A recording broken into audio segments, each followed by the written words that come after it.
tax, our largest component of our general fund revenues.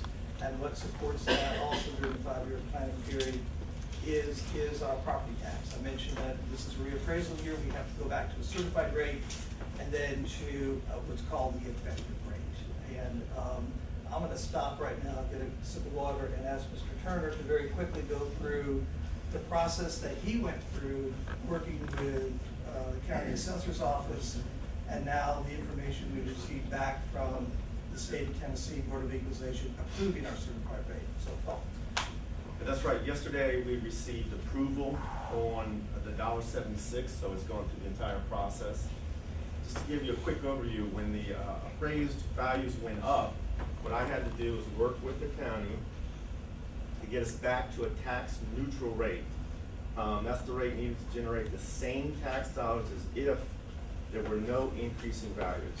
So the same as in the previous year. To do that, there's a formula. What you do is you take the personal property and the real estate property, so those new appraised values. They give you a new construction and new tangible personal property values. That's the new growth part of it. For real property, our new growth went up by 20.2 million, and our personal property went up by 6.5. You take that from that assessed value because they don't want to penalize you for new growth. Then what you have to do is you have to, this is the art part of it, you got to figure out how many appeals, the amount of the appeals that will take place because of the new appraised value. So we had to go back to 2008, 2009. That was the period in which it most closely resembled this current period.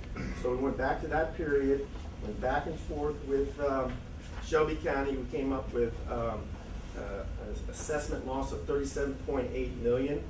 You deduct that from the assessed value. The important part of that is you don't want to overstate that amount because this time next year, the actual figure is going to be there. So you can't have that more than what the actual is going to be. Otherwise, you have to do a recapture rate.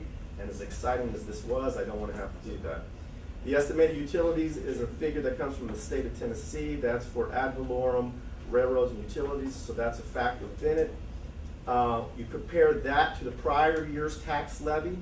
That's your determination to get to tax neutrality. When you factor that in, you get a neutral rate. The neutral rate is $1.76.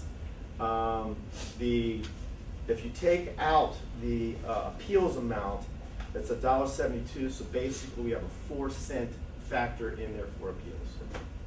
And you all understand the appeals, how that works. So the last thing we want to have happen, and what the assessor's office understands both county and statewide, is that there are going to be appeals. So if you factor in something in there, a few pennies, in our case 4, we will actually be in the hole with this new certified tax rate. So that's how we get to the $1.76. So Monday night at the board meeting, there'll be a separate agenda item on the budget, but then there'll be a separate agenda item on the tax rate. And we clearly state in the agenda sheet that here's a certified rate. Okay, make that plain and clear.